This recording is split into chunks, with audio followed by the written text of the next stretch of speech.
They have lied to us, they have deceived us, and we have the documented evidence.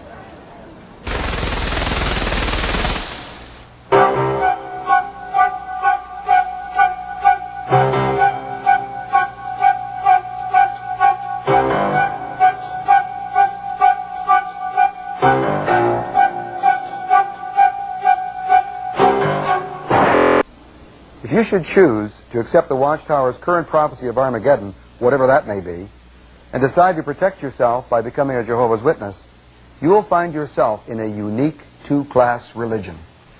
Only the upper class, the 144,000 spoken of in Revelation, are guaranteed a place in heaven, and they are known as the anointed. The Watchtower Society teaches that the vast majority of Jehovah's Witnesses constitute a secondary group referred to as the other sheep. They have no heavenly hope, but must remain on earth for all eternity. Once a year, on the anniversary of the Last Supper, Jehovah's Witnesses and invited persons gather for this communion-like ceremony. Only members of the anointed class who are alive today, about 9,000 worldwide, partake of the bread and wine. The millions of other sheep will not take communion. The other sheep are not in the new covenant and therefore have no personal relationship with Jesus Christ.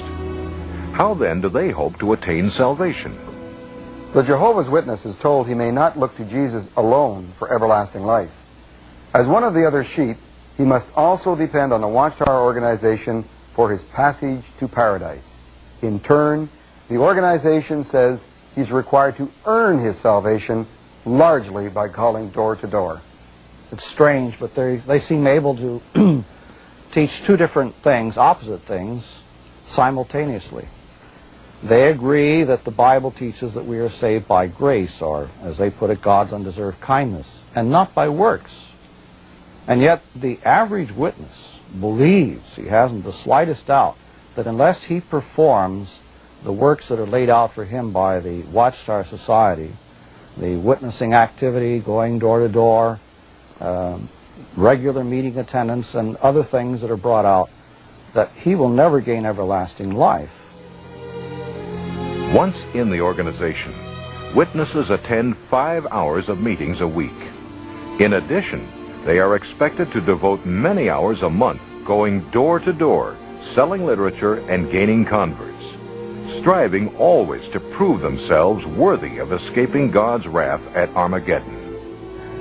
Even though we believed that God was love, we were always afraid that he was going to zap us, that sometime Armageddon might hit and we might not make it. Even if we didn't go out from the door-to-door ministry on a weekend and took our family out to the lake or something, we didn't go out from door to door, we felt guilty all the time.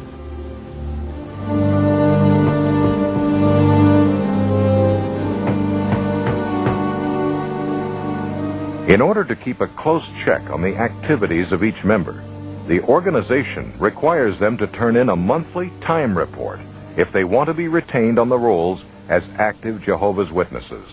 We don't keep any membership records per se, but the only record we have is those who actually go door to door preaching.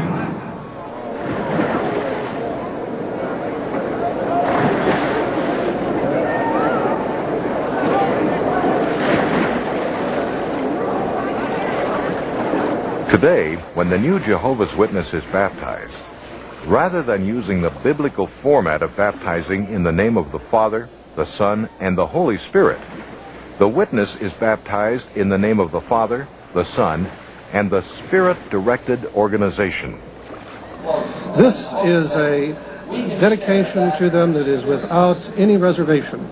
They are now going to set their entire life aside to do their Creator's will. Thus baptized, the Jehovah's Witness is now committed to slave for the organization until the world comes to an end. They have lied to us, they have deceived us, and we have the documented evidence.